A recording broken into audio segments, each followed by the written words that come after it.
વિક્રમ સંવત 2080ના આસો વદ 30 તારીખ 20/10/2024 રવિવાર. વાલા ભક્તો, ચોથનો ક્ષય હોવાથી આજે ત્રીજ અને ચોથ બંને તિથિ ભેગી છે. ભગવાન સ્વામિનારાયણે ગરડા પ્રથમ પ્રકરણના 50મા વચનામૃતમાં કુશાગ્ર બુદ્ધિવાળાનો મહારાજે લક્ષણ બતાવ્યું કે પોતાના કલ્યાણ માટેનું સાધન કરે એને કુશાગ્ર બુદ્ધિવાળો કહેવાય, અને પરમાત્મામાં જેને વધુને વધુ પ્રીતિ હોય તેનું જીવન ગતિશીલ કહેવાય. આ લોકની જે કંઈ સમૃદ્ધિ કે બીજું ત્રીજું પ્રાપ્ત કરવા માટે પુરુષાર્થ થતો હોય તેને વ્યવસ્થા કહેવાય, ગતિ ન કહેવાય. અને પરમાત્માના સ્વરૂપમાં પ્રીતિ કરવામાં એ આધ્યાત્મિક માર્ગે જે કંઈ આપણે ગતિ કરતા હોય, એ માર્ગે આપણે સાધન કરતા હોય તેને ગતિ કહેવાય, અને તેને સફળ જીવન કહેવાય. બાકીનું આ લોકની દૃષ્ટિએ ઠીક છે, લોકો કહેતા હોય કે અમે ધંધા બિઝનેસમાં આટલી સફળતા મેળવી, ખેતીમાં આટલી બધી અમે સફળતા મેળવી, આ કાર્યમાં અમે આટલી બધી સફળતા મેળવી, એ આ લોકના શિષ્ટાચાર પ્રમાણે લોકો કહેતા હોય છે, પરંતુ સાચી સફળતા એ નથી. કારણ કે જેનો નાશ હોય ને એને સફળતા ન કહેવાય. જે અચળ હોય, અખંડ હોય, અવિનાશી હોય એને ખરેખર સફળ કહેવાય. એમ માટે ભગવાનના ભક્તોએ મહારાજ કહે છે કે વિચારવું અને બુદ્ધિ યોગનો ઉપયોગ એવો કરવો કે જેણે કરીને જીવનમાં આપણને સાચી સફળતા પ્રાપ્ત થાય. મહાપુરુષોએ બધા એવો ઉપયોગ કર્યો તો એવી સાચી સફળતા પ્રાપ્ત કરી શક્યા કે જ્યારે સંકલ્પ કરે, અથવા તો એક આમ સ્વાભાવિક સંકલ્પ થઈ ગયો હોય એને, પણ તોય ભગવાન શ્રી હરિ આમને સામને આવી અને તેને દર્શન દાન દઈ અને પ્રભુ કૃતાર્થ કરતા હતા. આવા બધા પ્રસંગો બહુ છે. આને સફળ જીવન કહેવાય. એ તરફ પુરુષાર્થ કરવો, એવો પુરુષાર્થ કરવો,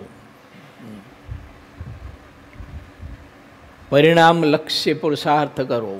ઘણી વખત પુરુષાર્થ થતો હોય પણ પરિણામલક્ષી પુરુષાર્થ ન હોય. આધ્યાત્મિક માર્ગે એવો પરિણામલક્ષી પુરુષાર્થ કરતા હતા મહાપુરુષો, અને એટલે પરમાત્માનો એને એવો અખંડ સંબંધ બંધાઈ ગયો હતો. થોડું સાધન કરે, 5-10 મિનિટ કે અડધી કલાક ધ્યાન ભજન કરે, યા તો કીર્તન કરે, ઘડીભર કથા કરે, સાંભળે, પણ પરિણામલક્ષી એનો પુરુષાર્થ. આપણે જોઈએ છે ને કે કોસડ કોરુબાએ દર્શન કર્યું ને એ પરિણામલક્ષી દર્શન હતું. મહારાજ ભોજન જમવા બેઠા અને કુશળ કુંવરબાઈ મહારાજની મૂર્તિ નિરખતા જતા હતા અને અંતરમાં ઉતારતા જતા હતા. આ પુરુષાર્થ પરિણામલક્ષી કહેવાય. આપણે ઠાકોરજીનું 5 મિનિટ દર્શન કરીએ, 10 મિનિટે દર્શન કરીએ, પણ નખ શિખા પર્યંત ઠાકોરજીની મૂર્તિમાં વૃત્તિઓ કેન્દ્રિત કરી અને આપણે એકાગ્રતાથી દર્શન કરીને તે દર્શન આખો દિવસ આપણને એમ નામ તાજે ને તાજો પ્રત્યેક ક્રિયામાં નજર સામે તરવરતું હોય એનું નામ પરિણામલક્ષી પુરુષાર્થ કહેવાય. એવું નહીંતર શું થાય? દર્શન કર્યું ન કર્યું 2-5 મિનિટમાં તો વિસરી જાય. આપણે કોઈને પૂછીએ કે આજે ઠાકોરજી વાઘા ધારણ કર્યા હતા તો એ વાઘાનો કેવો કલર હતો, કાપડ કેવું હતું, ભાગ કેવી હતી, હાર તોરા કેવા હતા કંઠમાં, એને કાંઈ ખબર ન હોય, કારણ કે પરિણામલક્ષી પુરુષાર્થ નથી. મહારાજ એવું કહે છે કે એને કુશાગ્ર બુદ્ધિવાળો કહેવાય કે જે પરિણામલક્ષી પુરુષાર્થ કરે છે.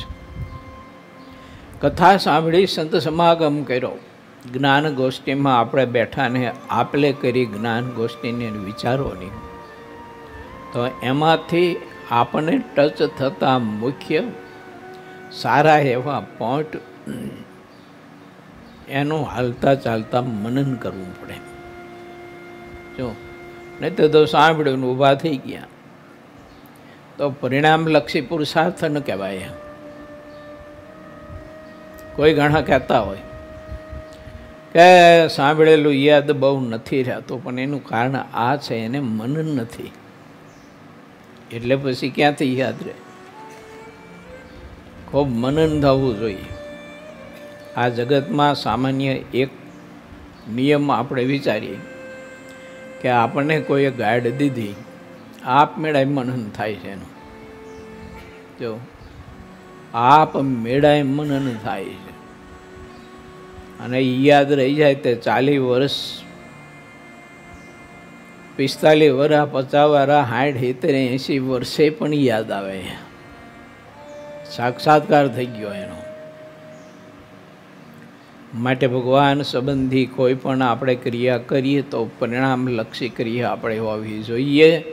એ પુરુષાર્થ આપણો પરિણામલક્ષી હોવો જોઈએ. એને કુશાગ્ર બુદ્ધિવાળો મહારાજે કહ્યું. તો એને પરમાત્માનો એવો સાક્ષાત્કાર થઈ જાય, એવો પરમાત્માનો એને સંબંધ બંધાઈ જાય કે જ્યારે ભક્ત યાદ કરે ત્યારે પરમાત્મા તુરત જ એ જ ઘડીએ પ્રગટ થઈ અને તે ભક્તને દર્શન આપી અને એની ઈચ્છિત કામના ભગવાન પૂર્ણ કરે છે. સહજ યાદ કરે તોય. મોડી જતા લીંબલી ગામ આવે. લીંબલી ગામમાં મૂળજી શેઠ હતા. મૂળજી શેઠની દીકરી હતી 8-10 વર્ષની. વહેલું દર્શન એને થયું. મહારાજ મોડીપુર પધાર્યા હતા અને ભોગવતી નદીના કિનારે વડલા નીચે મહારાજની સભા હતી અને પરમહંસો બધા કીર્તન ગાન કરતા હતા. ત્યારે મૂળજી શેઠ એની દીકરીને લઈ અને દર્શન કરવા માટે આવેલા અને એ વડલા નીચે મહારાજ સફેદ વસ્ત્ર ધારણ કરી અને બધા સોનાના આભૂષણો હતા. ગુલાબ, મોગરો, ચમેલી અને જોઈ એ પુષ્પની માળા, ગજરા, તોડા, હાથમાં સરસ મજાનો તે ચમેલીના પુષ્પનો એક દડો ગોથીને કર્યો હતો સંતોએ. એ દડો મહારાજ હાથમાં લઈને આમ ઉછાળતા હતા અને ઉછાળીને જેલે, ઉછાળીને જેલે, ઉછાળીને જેલે. વળી પાછા એની સુગંધ બહુ આવે ને, એટલે મહારાજ ઘડીભર સુગંધ લે, આંખે અડાડે, વળી પાછો આમ ઉડાડે, વળી પાછા હાથમાં જેલે. આ દર્શન આ છોકરીના ચિત્તમાં ચોંટી ગયું એવું, અને એમાં ભગવાન શ્રીહરિની એવી પ્રીતિ થઈ ગઈ શ્રીહરિના સ્વરૂપમાં, તો એને એવો આલોચ બંધાઈ ગયો. હવે દર્શન તો એને 15-20 મિનિટ કે અડધી કલાક ઊભા કર્યું છે એવી રીતે નિહાળીને, અને એટલી વાતમાં એને એટલો આલોચ બંધાઈ ગયો. તે પછી એ છોકરી 8-10 વર્ષની, તે જ્યારે સંકલ્પ કરે ને ત્યારે મહારાજ એ લીંબલી ગામમાં મહારાજ આવીને ઊભા રહે. જો એ છોકરી પાણી ભરવા ગઈ હોય અને પાણીનું ડેગડું ભરીને આવી હોય ને પાણીયારે પાણીનું ડેગડું મૂકતા મૂકતા એને સંકલ્પ થાય કે મહારાજ આવે તો આ મીઠું ને ઠંડુ જળપાન મહારાજને કરાવું. આટલો જ્યાં સંકલ્પ થાય ને ત્યાં તો માણકી ઘોડી એના ઘરના આંગણે હણહણતી હોય. માણકીનો અવાજ સાંભળીને દોડીને જા મકાનની બારણું ખોલે અને ત્યાં તો માણીગર માવ એ માણકી ઘોડી ઉપર અસવાર થઈને પ્રભુ બેઠો હોય અને મહારાજી દીકરીને કહે કે બેટા લાય જલ્દી, કે મને તરસ લાગી છે ને કંઠ સુકાય છે ને જળ લાય જલ્દી. દોડીને જઈને જળનો લોટો ભરીને મહારાજને આપે. મહારાજ માણકી ઘોડી ઉપર બેઠા બેઠા જળપાન કરે. ત્યારે પછી છોકરી કહે કે મહારાજ મારા ઘરમાં તો વધારો. આમ માણકી ઘોડી ઉપર બેસીને જળપાન કર્યું પણ ઘરમાં તો વધારો. શ્રી હરિ એના ઘરમાં પધારે, ખાટલો ઢાળી દે. મહારાજને કે મહારાજ ઘડીક બેસો, તમારા માટે હું જરાક રોટલો ટીપી દઉં. 8-10 વર્ષની છોકરી, પણ કેવી ભક્તિ! મહારાજમાં ચિત્ત કેવું પરવવાઈ ગયું એને. આ દર્શનનો પુરુષાર્થ પરિણામલક્ષી. એના ચિત્તમાં આબેહૂબ મહારાજની મૂર્તિ છુપાઈ ગઈ. મહારાજ પછી એને રોટલો ઘડી એને જમવા બેસાડે ત્યારે રોટલોને ચીબડીનું અથાણું, એક ખાટું મરચું અને છાશનો વાટકો પીરસીને મહારાજને જમવા બેસાડે. મહારાજ જમતા જાય ત્યારે પહેલી દીકરી એની કાલી ગયેલી પાયસામાં ને ભોળા હૃદયે મહારાજની સાથે વાતો કરતી જાય કે મહારાજ તમે ભોગાવા નદીના કિનારે પેલા વડ નીચે બેઠા હતા ને ઢોલિયા ઉપર, તો એ તમારું સ્વરૂપને દર્શન મેં મારા હૃદયમાં મહારાજ પરોવી દીધું છો. હા, તમે કે ઘડી કંઈ ભૂલો નહીં કે હું રાત્રે હોતી હોય તો એ વડલા નીચે તમે અદબથી બેઠા હોય એ તકિયાને ઓઠગણ દઈને અને એક હાથે ઓલો દડો તમે ચમેલીના પુષ્પનો ઉછાળતા હતા. એ મહારાજ મને છે ને રાત્રે સ્વપ્નમાં સૂતી હોય ને તો એ અખંડ દેખાયા કરે છે. મહારાજ કે વાહ વાહ દીકરી, આ તો લાખો વર્ષના તપસ્વીઓ સિદ્ધિ આવી પ્રાપ્ત ન કરી શકે અને એને ઘડીભરનું દર્શન પણ એવું સિદ્ધ કરી લીધું. મહારાજ કહે છે કે બેટા એટલે અમે તો સંકલ્પ કરે છે ને એટલે તુરત જ અમે તારી સેવા સ્વીકારવા માટે આવીએ છીએ. મહારાજ કે ભલે તારી દીકરી બેટા, એ અમારી મૂર્તિનું ચિંતન કરતી રહેજે અખંડ ને અખંડ. એમ કરીને શ્રી હરિ ચાલતા થાય, માણકી ઘોડી ઉપર અસવાર થાય. પેલી છોકરી તો મહારાજને આગ્રહ કરતી રહે કે મહારાજ રોકાવ, મહારાજ રોકાવ. આ એક દિવસ તો રોકાવે, આવ્યા છો તે એક દિવસ તો રોકાવ મહારાજ. તા તો માણકી ઘોડી આકાશમાં ઉડ્ડયન કરે અને જોત જોતામાં છે ને અંતરિક્ષમાં અદૃશ્ય થઈ ગઈ હોય. આને કહેવાય પરિણામલક્ષી પુરુષાર્થ. એવું દર્શન કરીએ, એવી રીતે કથા શ્રવણ કરીએ, એવી રીતે કથા ગાન કરીએ, એવી રીતે કીર્તન ગાન કરીએ. મહાપુરુષોએ આવું દર્શન કર્યું.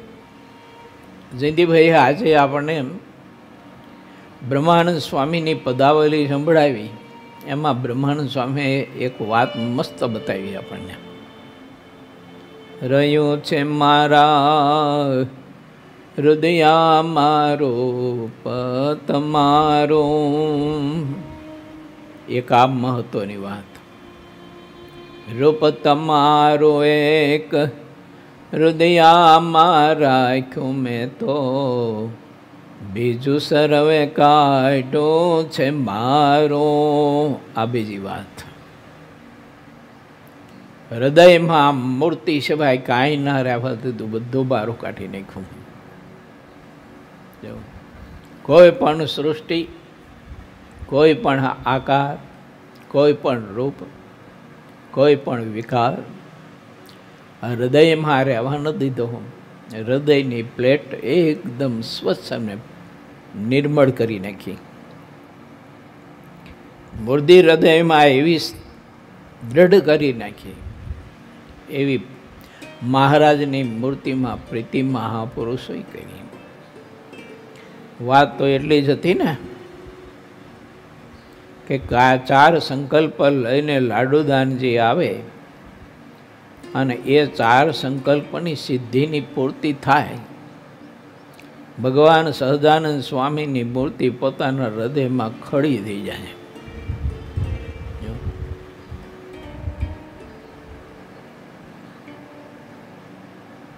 આજની ઘડી રે દઈને આજની ઘડી મેં નિરખા સહજાનંદ દઈને આજની ઘડી.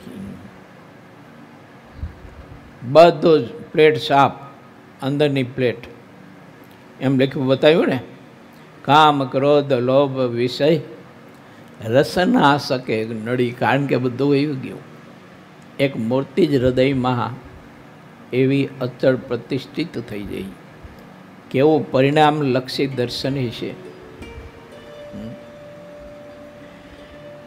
માટે આ બધા મહાપુરુષોના જીવન આપણે કોઈએ વાંચી સ્મરણ કરી અને એવું પરિણામલક્ષી પુરુષાર્થ કરવા માટેનું સાધન કરવું જોઈએ, એવો પુરુષાર્થ કરવો જોઈએ, એવો પ્રયત્ન કરવો જોઈએ.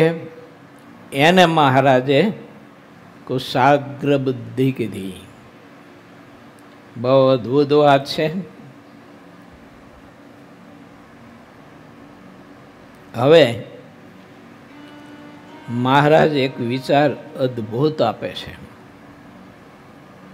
ભગવાનનો યથાર્થ નિશ્ચય કરવા માટેનો અને પરમાત્માનો નિશ્ચય થાય. અને નિશ્ચય કોને થયો કહેવાય એ વાત મહારાજ બતાવે છે. તો પ્રભુ કહે છે કે ક્યારે થાય? તો કે આત્મા પરમાત્માનું દર્શન કરીને એનું મનન કરી અને સાક્ષાત્કાર કરે એનો, એટલે આત્મા પુરુષોત્તમ રૂપ થાય. અને પુરુષોત્તમ રૂપ થયેલો આત્મા એને પરમાત્માનો યથાર્થ નિશ્ચય થાય. બહુ મજાની અદ્ભુત વાત બતાવે છે પ્રભુ. એમાં આપણે પ્રવેશ કરીએ. પૂર 21મો, તરંગ 48મો. ગઢડા પ્રથમ પ્રકરણનું 51મો વચનાવ્રત. પુરુષોત્તમ રૂપ થાય ત્યારે જ તેનો નિશ્ચય થાય છે. મહાવદી બીજને દિવસ રાત્રિને સમયે સ્વામી શ્રી સહજાનંદજી મહારાજ દાદા ખાચરના દરબારમાં વાસુદેવ નારાયણના મંદિરની આગળ આથમણા બારના ઓરડાની ઓસરીએ પલંગ ઉપર વિરાજમાન થયા હતા. ત્યારે શ્વેત સુરવાળ પહેર્યો હતો તથા શ્વેત અંગરખું પહેર્યું હતું. મસ્તક ઉપર શ્વેત પાગ બાંધી હતી અને પોતાના મુખારવિંદની આગળ મુનિ તથા દેશ દેશના હરિભક્તની સભા ભરીને બેઠી હતી. પછી શ્રીજી મહારાજ બોલ્યા કે હવે કાંઈક પ્રશ્ન પૂછો. ત્યારે પૂર્ણાનંદ સ્વામી પ્રશ્ન પૂછ્યો કે 10 ઇન્દ્રિયો કહેવાય છે તે તો રજોગુણની છે અને 4 અંતકરણ તે તો સત્વગુણના છે. તેથી ઇન્દ્રિયો તથા અંતકરણ તે બધા માયિક છે અને ભગવાન તો અમાયિક છે. એટલે તે અમાયિક ભગવાનનો માયિક અંતકરણે કરીને નિશ્ચય કેમ થાય? અને માઇક એવી જે ચક્ષુ આદિક ઇન્દ્રિયો તેણે કરીને અમાયિક ભગવાન કેમ દેખામાં આવે. પછી શ્રીજી મહારાજ બોલ્યા કે માયિક વસ્તુએ કરીને જેટલી માયિક વસ્તુ છે તે દેખ્યામાં આવે છે, માટે તે માયિક કહેવાય છે. તેથી માયિક એવા અંતકરણ અને ઇન્દ્રિયોએ કરીને ભગવાન દેખાયા જણાણા તો ભગવાન પણ માયિક ઠર્યા કહેવાય. આવી રીતનો તમારો પ્રશ્ન છે ને સૌનો.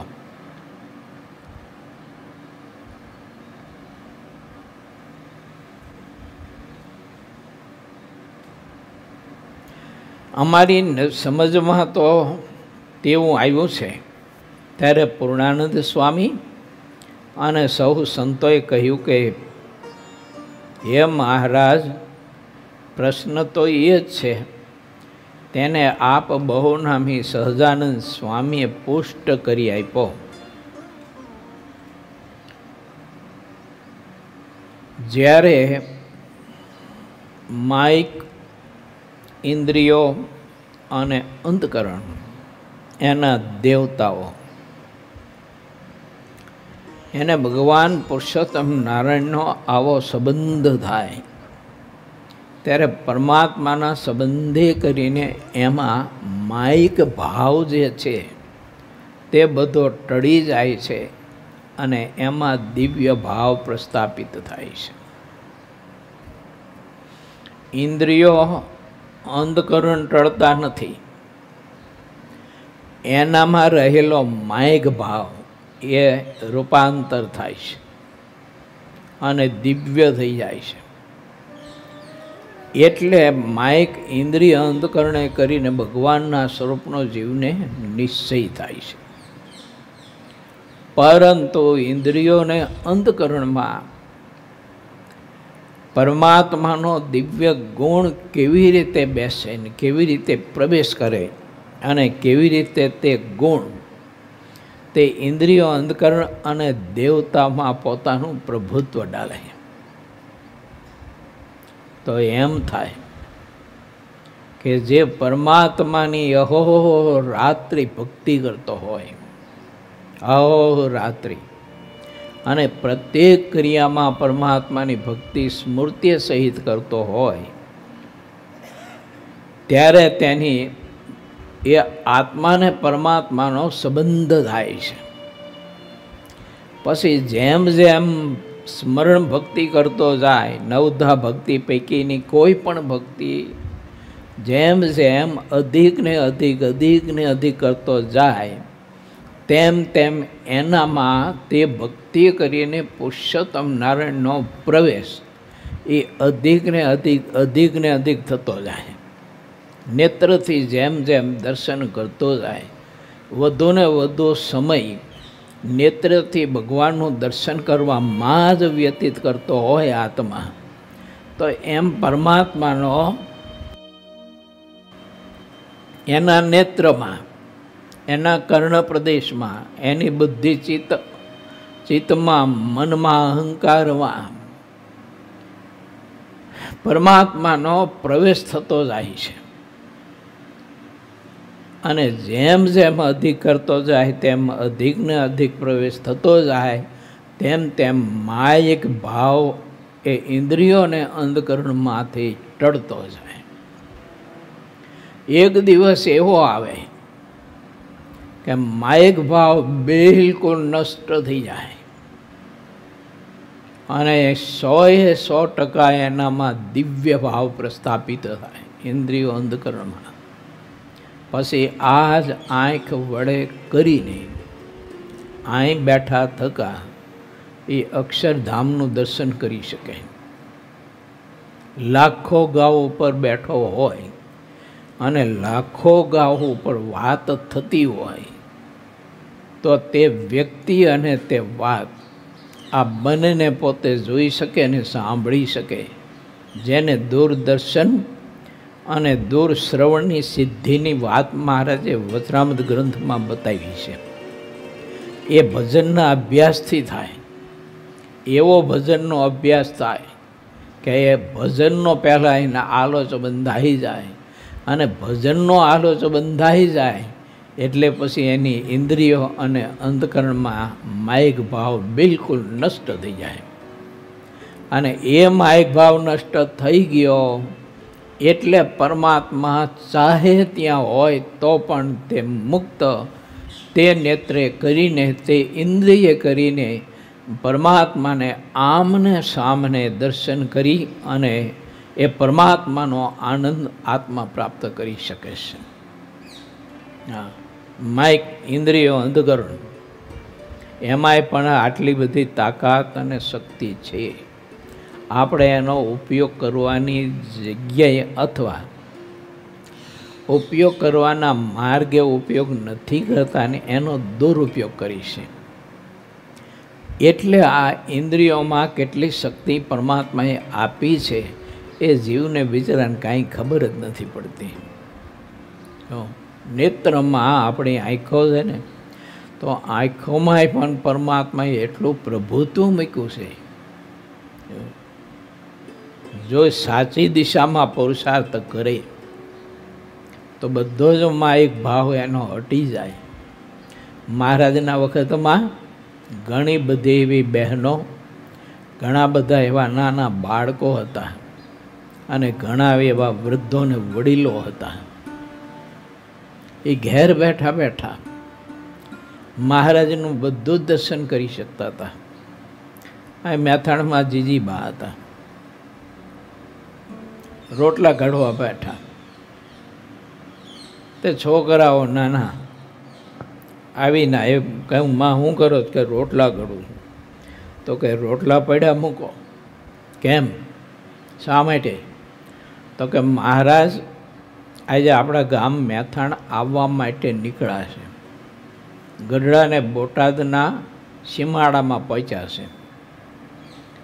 મહારાજે કાઠીઓને પૂછ્યું કે આજે તમારે હું ભોજન જમવું છે?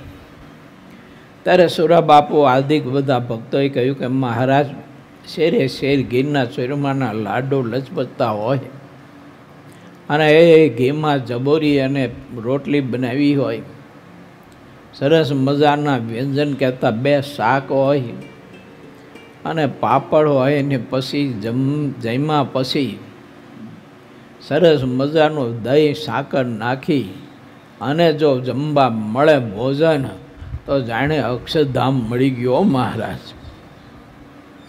આ એવો આનંદ ને એવો સુખ આવે. તો મહારાજ કે આજ બપોરે તમને એવું ભોજન જમાડીએ. હવે ક્યાં ગઢડા ને ક્યાં મેથાણ? હજુ તો ગઢપુર અને બોટાદના સીમાડામાં જે જીતો પહોંચ્યા હતા. 8, 9, 10 તો વાગી ગયા હતા સવારના. છોકરાએ કહ્યું કે માં, આવો બધા કાઠી ભક્તોએ સંકલ્પ કર્યો હશે ને મહારાજ જમવા પધારવાના છે, માટે લાડુ બનાવો, રોટલા મૂકો એક બેસું. બોલો, એને દેખાતું તું નજરે, વાત કાને સંભળાતી હતી. જીજીભાઈ રસોઈ કરી. 12 વાગ્યામાં 15-20 મિનિટની વાર હશે. મેથાણના તળાવમાં સ્નાન કરી માણકીને ધમારી અને બરોબર 12ના ટકોરે જીજીબાઈના ઘરમાં આવી મહારાજે પરમહંસોને એને હરિભક્તો પાર્ષદો બધા હતા એને કહ્યું કે પંક્તિબદ્ધ ગોઠવાઈ જાઓ. પેલા બધા ઊંચા નીચા થતા હતા, પંક્તિબદ્ધ ગોઠવાઈ તો જઈશું, પણ પીરસશો તમે શું હવા પીરસશો? અહીં કોણે સમાચાર આપ્યા હતા તે તમારા માટે રસોઈ તૈયાર હોય. શ્રી હરિએ હાથ કર્યો, જીજીબા મહારાજ કે લાવો લાડુનો થાળ. તા તો મોટો કુમચો ભરીને લાડુનો થાળ લાવ્યા. મહારાજે બધા સંતો હરિભક્તો પાર્ષદોને પીરસા 2-5 મોટા મોટા ચોરમાના લાડુ, શેરે શેર ઘીના લાડુ. ઘી ચોપડેલી નહીં, ઘીમાં બોરેલી રોટલી. રોટલી ચડે ને ઘીમાં બોરી દેવાની આ એ બોરીને ગાઢવાની જેમાં ઘી નીતરતો હતો. અને એ જમાનાનું ઘી એટલે સુગંધે પણ એવી મસ્ત આવે. મીંડા મહારાજ રોટલી પીરસવા, 2 શાક પીરસા, પાપડ પીરસા. મહારાજ કે વાસુદેવ હરે મંડો જમવા. મહારાજે પોતે થાળ જમવા માટે બેઠા. જમતા વળી વચમાં ઊભા થઈને વળી પાછા મહારાજ લાડુ પીરસે. ખૂબ જમાડ્યા. મહારાજ કહે જી બા, હા તો કે લાવો હવે દહીંના ગોરસ. દહીંનો ગોરસ આખું મટકોડું ઉપાડીને આપે. મહારાજ લઈને સીધું પીરસવા માંડી પડે. અને ખોબા ભરી અને દરેલી સાકર પીસે દહીંમાં. અને ખૂબ ભાવથી બધાને જમાડ્યા. જમીને પછી મહારાજે સભા કરી. સભામાં મહારાજે પૂછ્યું, કા સોરા બાપુ, તમારા સંકલ્પ પ્રમાણે ભોજન તમને જમાડ્યું કે ના જમાડ્યું? જમ્યા કે ન જમ્યા? રે ભણું મહારાજ, તમે તો ભગવાન કહેવાય. કે તમે તો ભગવાન છો એટલે તમે તો ચાહો તે કરી શકો. વાત એ છે કે આ છોકરાએ પણ ભગવાનનો સંબંધ કેવો બાંધતો હોય છે. એને કેવી પ્રીતિ ભગવાનના સ્વરૂપમાં કરીએ છે કે એની ઇન્દ્રિયો અંધકરણમાંથી 4 અંધકરણ અને 5 જ્ઞાની ઇન્દ્રિયો અને 5 કર્મ ઇન્દ્રિયો એમાંથી બધો વિકાર નીકળી ગયો અને એ નિર્ગુણ થઈ ગઈ. તો મહારાજનું દર્શન ગમે ત્યારે સંકલ્પ કરે ત્યારે કરી શકે. જીજીભાની પણ સ્થિતિ એવી હતી. વન વિચરણ કરતા હતા ત્યારે પણ કાકાજી ભાઈને, પુંજાજી ભાઈને તે વન વિચરણની બધી વાત જીજીબા કરતા હતા. આવું ગ્રંથમાં લખાયું છે. માટે ભગવાનનો નિશ્ચય, પરમાત્માનો આવો સંબંધ જ્યારે થાય ત્યારે યથાર્થ નિશ્ચય થાય છે. આત્મા પુરુષોત્તમ રૂપ થાય ત્યારે પુરુષોત્તમનો નિશ્ચય યથાર્થ આત્માને થાય છે. માઇક ઇન્દ્રિયો અંધકરણે કરીને ભગવાનને આવી રીતે તે જોઈ શકે છે, દર્શન કરી શકે છે, જાણી શકે છે, એનો સ્પર્શ કરી શકે છે, એનો સુગંધ લઈ શકે છે, એની વાત સાંભળી શકે છે. લાખો ગામનું અંતર હોય તો એ મહારાજના શરીરમાંથી જે સુગંધ નીકળતો તે સુગંધ, મીઠી મીઠી સુગંધ મહાપુરુષો લાખો ગામના અંતરે પણ લઈ શકતા હતા.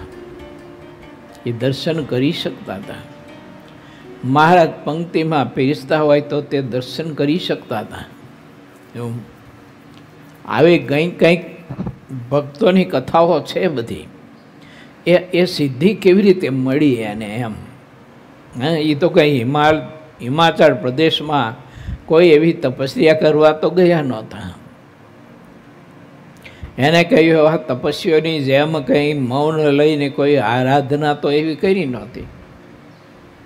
અને આવી સિદ્ધિ તો એનું કારણ હતું કે એનું સાધન અલ્પ હતું પણ પરિણામ લક્ષી હતું. અલ્પ સાધન હતું, પરિણામ લક્ષી હતું. એટલે પરમાત્માની મૂર્તિ તે આત્માને વિશે નખ શિખા પર્યંત મૂર્તિ પ્રભુની એના છપાઈ જાય. પછી એને ભગવાનની મૂર્તિ સિવાય કશું દેખાય નહીં. પણ ક્યાં? તો કે મહારાજની મરજી હોય ત્યાં. આ લોકોની કોઈ ક્રિયા કરાવી હોય તો મહારાજે પોતાની મૂર્તિનો એવો જે સંબંધ છે ને એને ગૌણ કરી નાખે.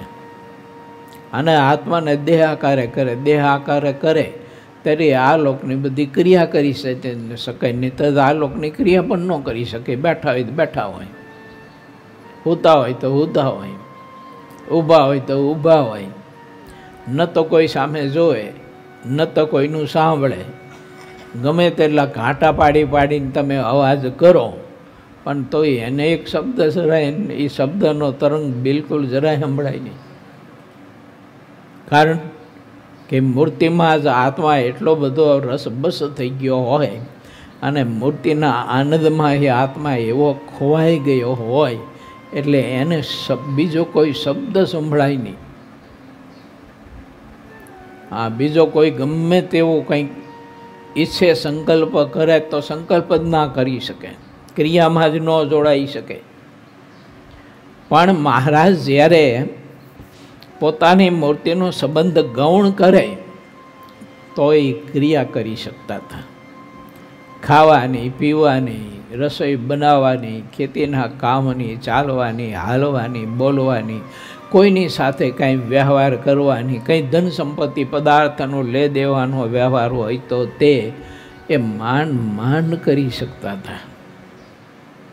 ક્યાં સુધી? તો કે મહારાજ એની વૃત્તિ પકડી રાખે ત્યાં સુધી.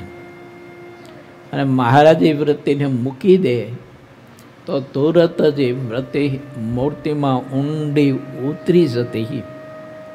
તો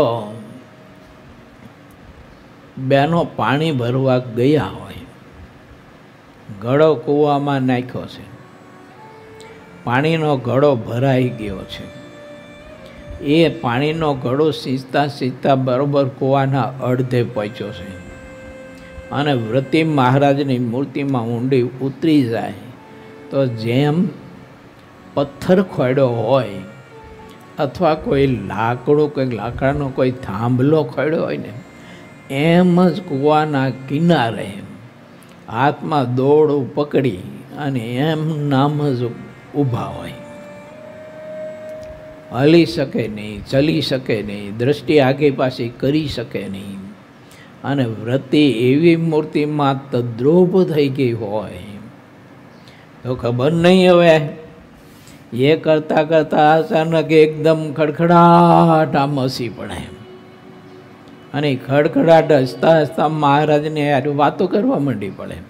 લે મહારાજ, તમે કેવા છો? કે આટલા બધા મોડા આવ્યા? કે મેં તો રસોઈ કરીને રાખી હતી, રસોઈ તો મારી બધી ઠરી ગઈ, મેં કેટલી તમારી રાહ જોઈ, આટલું બધું મોડું કરાય મહારાજ, તમે મને કહ્યું હતું કે હું રસોઈ તૈયાર થાય ત્યાં આવી જઈશ, આવ્યા નહીં ત્યારે કેટલી મને રાહ જોડાવી, મેં તમારી કેટલી પ્રતીક્ષા કરી.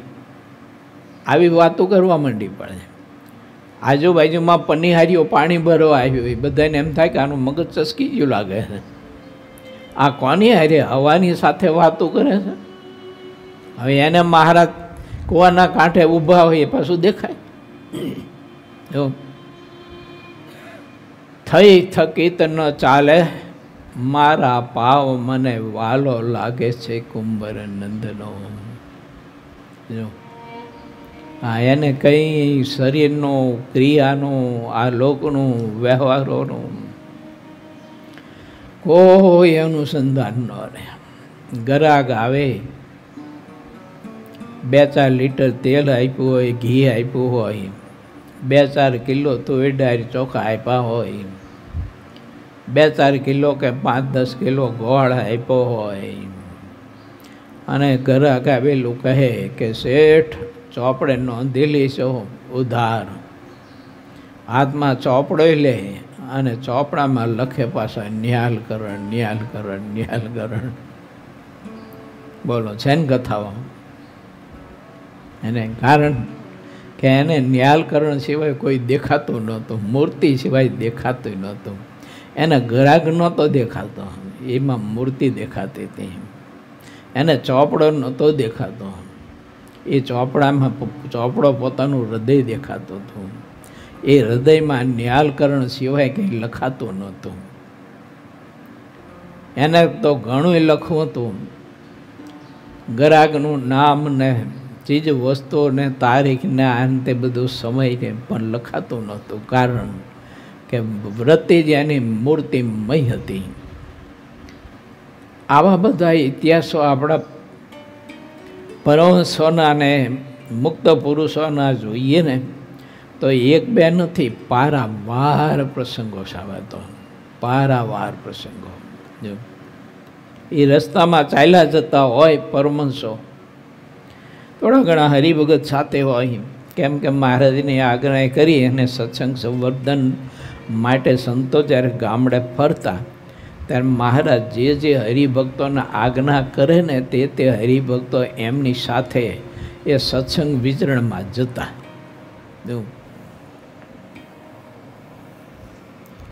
તે રસ્તામાં જતાં જતાં કોઈ વૃક્ષ આવે અને વૃક્ષ જોઈ જાય, થોડુંક દૂર હોય તો દોહાટ મૂકે, જોરી બોરી ખંભે ટીંગાડી હોય તો એમના મહરકીને પડી જાય અને દોહાટ મૂકે, હે મહારાજ, હે મહારાજ, હે મહારાજ, મહારાજ પ્રભુ પ્રભુ, તમે 2-4 દિવસે મને દર્શન દાન દેવા આવ્યા, શું મહારાજ તમે આટલા બધા મોંઘા થઈ ગયા છો? એમ કરીને ઓલા વૃક્ષના થડને બાદ ભરી લે. બીજાને વૃક્ષ દેખાય, આ મહાપુરુષને મહારાજની મૂર્તિ દેખાય.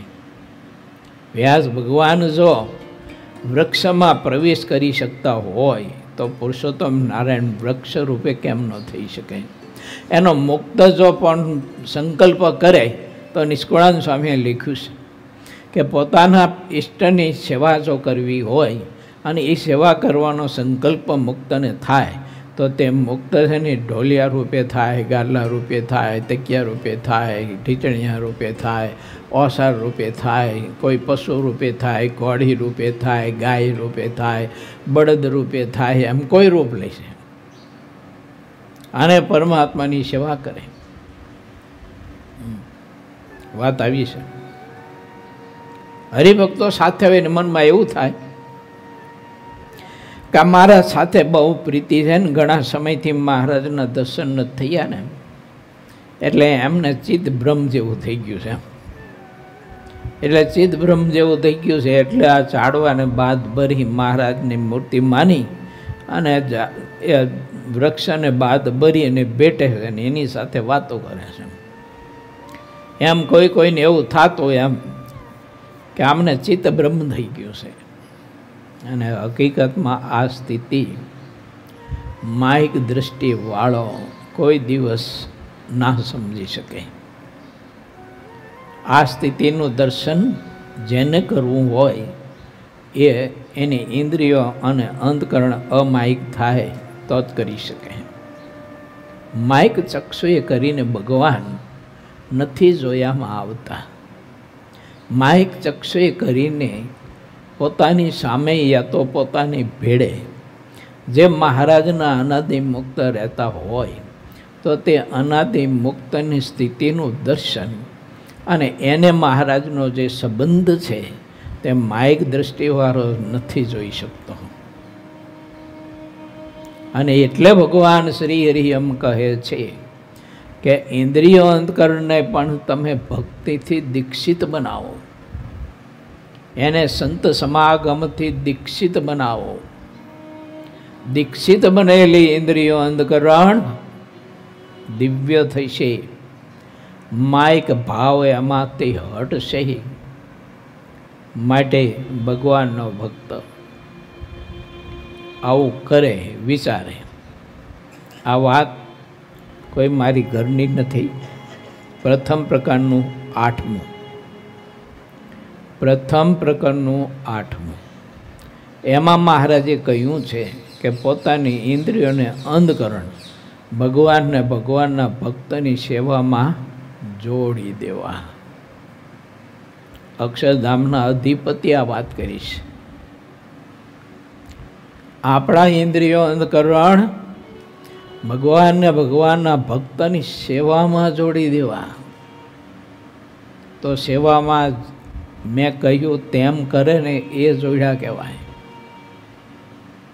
નેત્ર સતત ને સતત મહારાજના દર્શનની જ પ્રતીક્ષા કરતો હોય. નેત્ર સતત એની પ્રતીક્ષા કરતો હોય. જેમ બાળક નાનું હોય, માં વગડે કામે ગઈ હોય ખેતરે અને આખો દિવસ ખેતરે રહી હોય, સાંજ પડે ત્યારે ઓલું બાળક છે ને ઓસરીની ઝેરે બેઠું બેઠું માની એટલી બધી ઇંતેજારીથી પ્રતીક્ષા કરતું હોય છે, એટલી બધી ઇંતેજારીથી પ્રતીક્ષા કરતો હોય છે માની, એમ આપણા નેત્રો મહારાજના દર્શન કરવા માટે એટલા બધા આકર્ષાતા હોય, એટલા બધા આકર્ષાતા હોય, એટલા બધા તલપાપડ કરતા હોય દર્શન કરવા માટે.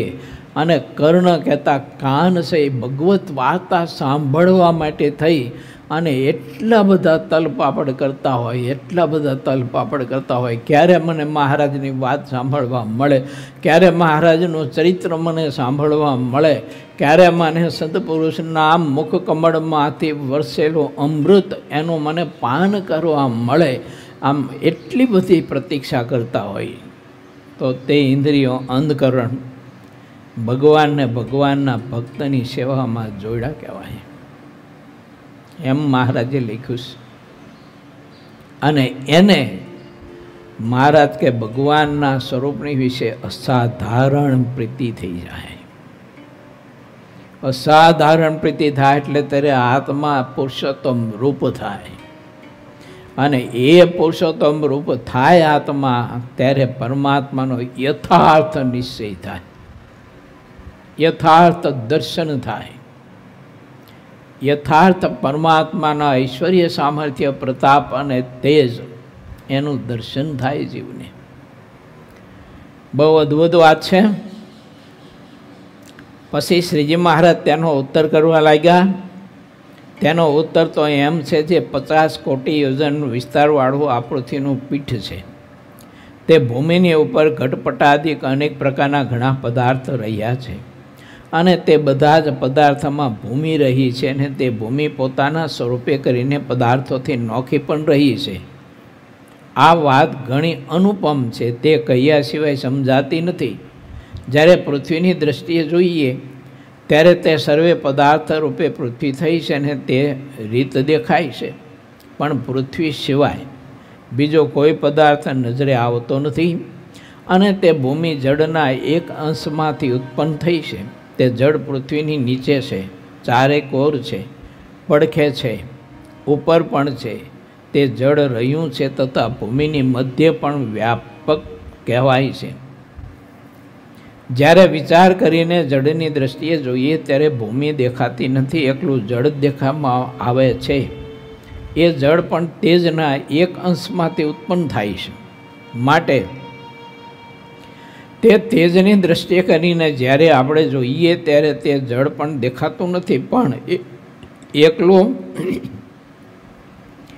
તેજ જ દેખાય છે. પછી જ્યારે તેનો વિચાર કરીએ છીએ ત્યારે તેજ પણ વાયુના એક અંશમાંથી ઉત્પન્ન થયું દેખાય છે. માટે જ્યારે વાયુની દૃષ્ટિ કરીને અંતકરણ જોઈએ ત્યારે તેજ નહીં પણ એકલો વાયુ દેખાય છે. વાયુ સિવાય બીજું કાંઈ દેખાતું નથી. અને તે વાયુ પણ આકાશના એક અંશમાંથી ઉત્પન્ન થાય છે. માટે તે વાતને અંતરમાં વિચારીને આકાશની દૃષ્ટિ કરીને જોઈએ ત્યારે વાયુ આદિ 4 ભૂતો અને તેનું કાર્ય જે પિંડ અને બ્રહ્માંડ તે કાંઈ દેખાતું નથી, એકલો આકાશ જ દેખાય છે. અને એવો આકાશ પણ તામસ અહંકારના એક અંશમાં જ ઉત્પન્ન થયો છે. તે વાત નક્કી છે. તે તામસ અહંકાર, રાજસ અહંકાર, સાત્વિક અહંકાર, વિશાળ પંચભૂત મહાભૂત, ઇન્દ્રિયો, અંધકરણ અને દેવતા, આ બધા જુદા જુદા વર્ણના છે. તે સર્વ મહત્ત્વના એક અંશમાંથી ઉત્પન્ન થાય છે. માટે જો મહત્ત્વની દૃષ્ટિ કરીને જોઈએ તો 3 પ્રકારનો અહંકાર, ભૂત, ઇન્દ્રિયો, અંધકરણ અને દેવતા તે બધું જ કાંઈ જ નથી, એકલું મહત્ત્વ છે. તે મહત્ત્વ સિવાય બીજું કાંઈ દેખાતું નથી. અને જે મહત્ત્વ છે તે પણ પ્રધાન પ્રકૃતિનું કાર્ય છે. કેમ જે તે તેના એક અંશમાંથી ઉત્પન્ન થયેલું છે. માટે પ્રકૃતિની દૃષ્ટિ કરીને જોઈએ ત્યારે તે મહત્ત્વ દેખ્યામાં આવતું નથી, એકલી પ્રકૃતિ જ છે. પ્રકૃતિ સિવાયનું કાંઈ દેખાતું નથી. ને તે પ્રકૃતિ પણ પ્રલય કાળે પુરુષના એક અંશમાં લીન થઈ જાય છે. અને ફરી સૃષ્ટિના સમયે પુરુષના એક અંશમાંથી ઉત્પન્ન થાય છે. માટે પુરુષની દૃષ્ટિ કરીને જોઈએ તો તો તે પ્રકૃતિ દેખાતી નથી, એકલો પુરુષ જ છે એવા અનંત કોટી પુરુષ રહ્યા છે. તે બધા પુરુષો જે મહામાયા કહેવાય છે તેના એક અંશમાં ઉપજે છે. તે મહામાયાની દૃષ્ટિ કરીને જોઈએ ત્યારે તે પુરુષ દેખાતા નથી ને એકલી મહામાયા સમર્થ દેખાય છે. અને તે મહામાયા પણ મહાપુરુષના એક અંશમાંથી ઉત્પન્ન થાય છે. માટે મહાપુરુષની દૃષ્ટિ કરીએ અને જોઈએ ત્યારે મહામાયા દેખવામાં આવતી નથી, એકલો પુરુષ જ દેખાય છે. તે મહાપુરુષ પણ પુરુષોત્તમ ભગવાનનું જે વિશાળ અક્ષરધામ તેના એક દેશમાંથી ઉપજે છે. માટે તે અક્ષરની દૃષ્ટિ કરીને જોઈએ તો મહાપુરુષ આદિ કોઈ દેખાતા નથી. એક અક્ષર દેખાય છે, તે અક્ષર સિવાય કાંઈ દેખાતું નથી ને તે અક્ષરથી પણ પર એવા જે અક્ષરાતીત અજીત પુરુષોત્તમ ભગવાન છે તે સૌથી પર રહ્યા છે. તેનાથી પર કોઈ નથી, છતાં તેનાથી પર જે કોઈ કહે છે તે બધા કલ્પિત મત છે. જે લોકો પોતાના મતને ભગવાનથી પણ પર કહે છે તે બધા મત લોકોને ઠગનારા છે અને સામાન્ય લોકોને ક્યારેય સમજવામાં આવતું નથી. ધર્મરૂપ સદાચાર વિનાના જેટલા મત છે તેને અધર્મી લોકો બહુ માને છે, પણ ધર્મ રહિતનું ફળ તો જમપુરી અને લખ 84ના તમામ દુઃખો જ કહેવાય છે. તે દુઃખો તેને પહેલાં દેખાતા નથી. તેથી ધર્મ વિનાના મતને જોઈને લોકો મલકાય છે, પરંતુ સાચા સત્સંગના જેટલા મત છે તે કોઈ ધર્મ વગરના હોતા નથી. જેમને ધર્મ પ્રિય લાગે છે તેના ભાગ્ય ઉદય થાય છે ને જેટલું અપાર ભાગ્ય હોય તે સત્સંગ કરતા રહે છે. અને જે લોકો અભાગ્યા છે તે બધા સદાચાર રૂપ ધર્મ વિનાના મતને માને છે ને કોઈ એક સારો હરિભક્તો હોય તો તેની તુલનામાં બ્રહ્માંડના જેટલા લોકો છે તે કોઈ આવી શકતા નથી. ધર્મ વિહોણી ભક્તિ એ કેવું જ ખબર, ઊંટિયાનો હોઠ લબડતો જોઈ અને શિયાળે એને ખાવા માટેની અપેક્ષા બાંધી એના જેવું છે કે હમણે ખરી પડે ને ખાઈ જાઉં, હમણે ખરી પડે ને ખાઈ જાઉં. પેલા ઊંટિયાનો હોઠ આમનામ જ લબડતો જ હોય, તમે જોઈજો, આમનામ જ થતો હોય. તો શિયાળને મનમાં થાય કે હમણાં ખરી પડશે, હમણાં ખરી પડશે, હમણાં ખરી પડશે. એની પાછળ ફરી ફરીને ભૂખ્યું ને ભૂખ્યું મરી જાય, પણ હોઠ ઊંટિયાનો ખરે નહીં. આ રીતે બધો જ છે. ક્યાં સુધી છે તો પાતાળથી માંડી અને સ્વર્ગ સુધી, આ બ્રહ્માંડના તળિયાથી માંડી અને બ્રહ્માંડના શિખર સુધી આવા બ્રહ્માંડો અસંખ્યાત અનંત કોટી, એનાથી પર અક્ષર અને અક્ષરથી પર અક્ષરાતીત, એની સુખની આશા જો જીવ બાંધે તો એક સત્ય છે એ સુખ એને પ્રાપ્ત થાય. બાકીનું હાંડિયાના હોઠ લબડતા છે એવું છે. કાંઈ માલ ને કાંઈ સુખ નથી એમાં. ભગવાનના ભક્તને આવું વિચારી અને પરમાત્માનો એવો નિશ્ચય કરી અને પ્રભુનો એવો સંબંધ કરવો, પ્રભુમાં એવી પ્રીતિ કરવી, મહિમા એ સહિત નિશ્ચય થવાની રીત અને સ્થિતિ, ધર્મથી યુક્ત ભગવાનના ભક્તનું આવો અપરિમિત મહાત્મય છે. અક્ષરાતીત જે પુરુષોત્તમ ભગવાન છે તે સર્વ જગતની ઉત્પત્તિ સ્થિતિને પ્રલયના કરતા છે અને સર્વનું કારણ છે. જે કારણ હોય તે પોતાના કાર્યને વિશે વ્યાપક હોય અને તેથી જુદું પણ રહે છે તેવું તે સામર્થ્ય હોય છે એનામાં. તે માટે સર્વનું કારણ એવા છે પુરુષોત્તમ ભગવાન. તેની દ્રષ્ટિ કરીને જ્યારે આપણે જોઈએ ત્યારે એક પુરુષોત્તમ ભગવાન સિવાય બીજું કંઈ ભાસે જ નહીં. આવા મહાપ્રવીણ છે ભગવાન, તે પોતે કૃપાએ કરીને અનેક જીવોના કલ્યાણ કરવા માટે આ ભૂમિ ઉપર સર્વ લોકોને પ્રત્યક્ષ દર્શન દે છે. ત્યારે જે મનુષ્યને તે ભગવાનના સંતનો ભેટો થાય છે, તેનો સમાગમ કરીને અંતરમાં તે પુરુષોત્તમ ભગવાનનો આવો મહિમા સમજે છે, ત્યારે તે બુદ્ધિમાન મનુષ્યના ઇન્દ્રિયો અંતકરણ સર્વે પુરુષોત્તમ રૂપ થઈ જાય છે.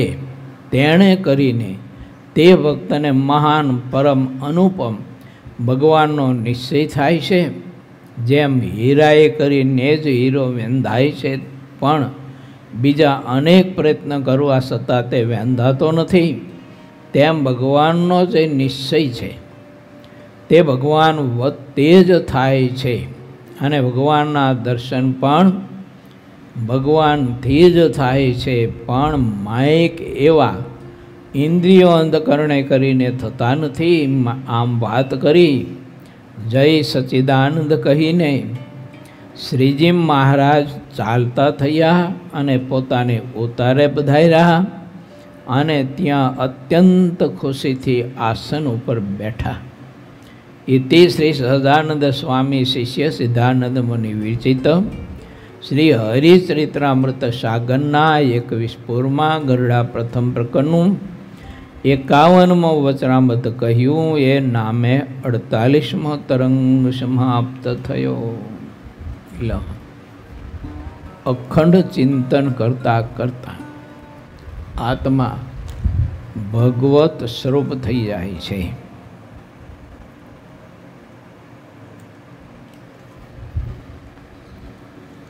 કેવી રીતે થાય છે? અખંડ ચિંતન કરતા કરતા ભગવત સ્વરૂપ થઈ જાય છે. સામાન્ય આ લોકનો એક સ્થૂળ અને જાડો થોથા જેવો વિચાર આપણે થોડોક કરીએ તો જેને જે પ્રિય હોય, જે વસ્તુ, જે આકાર, જે રૂપ, એનું ચિંતન છે ને એને પ્રત્યેક ક્રિયામાં થતું હોય છે, છૂટતું નથી. અને એ પ્રત્યેક ક્રિયામાં એનું ચિંતન થતું હોય છે ને એટલે તે આકાર એને દેખાતો હોય છે. એક હરિભક્ત એને મને પ્રશ્ન કરેલો, આ વાત છે 25 વર્ષ પહેલાંની.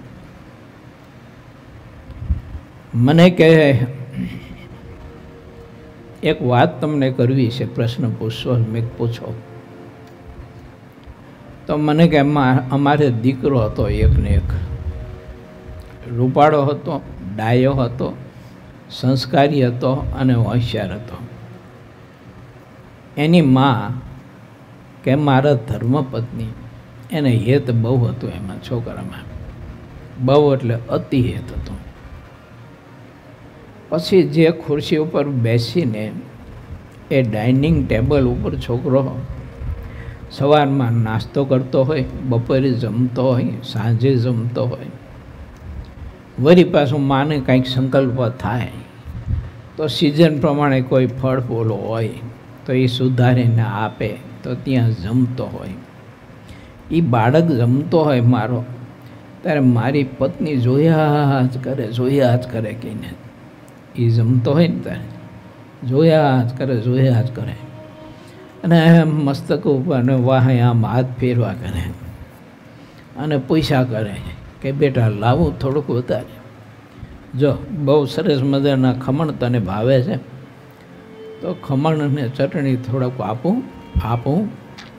તે છોકરો જ્યાં સુધી જમે ત્યાં સુધી કે મારા વાઈફ છે ને એ જોયા જ કરે, પ્રેમ કર્યા જ કરે. મને કે અચાનક બન્યું એવું કે એ બાળકને એટેક આવ્યો, મૃત્યુ પામ્યો.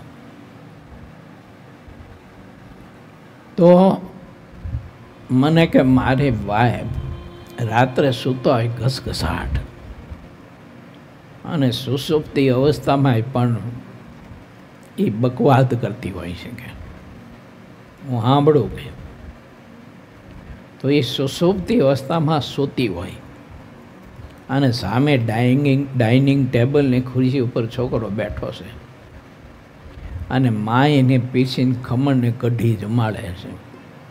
માથે હાથ ફેરવીને વાહી હાથ ફેરવીને પ્રેમથી જમાડે છે. લે બેટા લાવું ખમણ, કઢી લાવું બેટા, હે દીકરા મારો દીકરો, લે બેટા થોડુંક લે, એક બે ખમણના બટકા લે. એમ રાતે સુસુપ્તિ અવસ્થામાં બકે. તમે વિચાર કરો કેવો સાક્ષાત્કાર થઈ ગયો કહેવાય. સુસુપ્તિ અવસ્થામાં. અને ક્યારેક ક્યારેક તો કે હું જોઉં, આ તો મારી વાત કે અનુભવી લે એટલે હું કહું છું, એમ મારી ભગત કહ્યું મને કે ક્યારેક સુસુપ્તિ અવસ્થામાં ભાગીને સીધી રસોડામાં જ જાય અને રસોડામાં જે વાસણ પડ્યું હોય તે વાસણ હાથમાં લઈ અને ડાઇનિંગ ટેબલ પર આવી અને જે ખુરશી ઉપર છોકરો બેઠો હોય નાસ્તો કરતો હોય ને એ ખુરશી પર પડખે ઊભી રહે. ઓલું પાત્ર લઈને, પાત્ર ખાલી હોય અને એ પાત્રમાંથી પછી પીસતી જાય કે લે બેટા ખમણ લે, એક બેટકું લે મારા દીકરા એક લે, તે લે મારા દીકરા હું તને જમાડું. તો ઓલી કઢીમાં બોરી અને પેલું ખમણનું બેટકું એની છોકરાને મોઢામાં મૂકે. આવી રીતે ચેષ્ટા કરે છે કે થઈ ગયો કે નહીં સાક્ષાત્કાર? શેનેથી થયો? નિત્ય અભ્યાસથી થયો. એટલે મહારાજે કહ્યું છે કે માયિક પદાર્થ પણ અભ્યાસ વિના એનો સાક્ષાત્કાર નથી થતો. તો આ તો અમાયિક છે ને દિવ્ય છે. એનો જો આપણે આવી રીતે અભ્યાસ કરી પ્રતિક્રિયામાં એટલા ભાવથી આ માને કેટલી તીવ્રતા હશે તમે વિચાર કરો. એ બાળકને જ્યારે જમાડતી હશે ત્યારે એનો કેટલી તીવ્રતા હશે. પ્રેમની તીવ્રતાની વાત કરું છું, એ સ્નેહની તીવ્રતાની વાત કરું છું. તો કેટલો બધો તીવ્ર સ્નેહ છે કે એનો સાક્ષાત્કાર થઈ ગયો. બાળકનું મૃત્યુ થયું, મને કે 107 વર્ષ થઈ ગયા કે સ્વામી એનું મૃત્યુ થયું. છોકરો ધામમાં ગયો એને 107 વર્ષ થઈ ગયા. મને હજી ક્યારેક ક્યારેક સ્વપ્નમાં જે ભાગે ને, જે દોડે ને, લે મારો દીકરો આવ્યો, લે મારો દીકરો આવ્યો, લાય બેટા તારું દફતર હું લઈ લઉં કે એમ કરીને દોડે. તે ઘરના આંગણા સુધી જાય. ઓલો છોકરો જ્યારે આવતો નિશાળેથી ત્યારે મા દોડતી અને એનું દફતરમાં પોતે લઈ લેતી. આવો અભ્યાસ મહારાજની મૂર્તિનો જો થઈ જાય તો એનો સાક્ષાત્કાર થઈ જાય.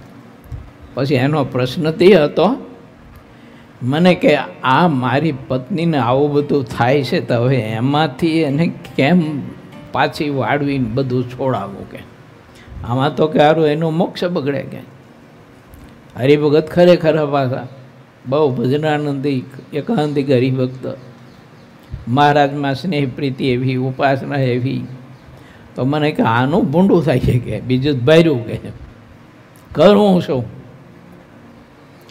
મેં તો એક રસ્તો છે હજુ કે જે રીતે તમારા વાઈફને કહેજો કે દીકરાને જે રીતે જમાડતી હતી ને એ રીતે હવે ઠાકોરજીને જમાડવાનું શરૂ કરે.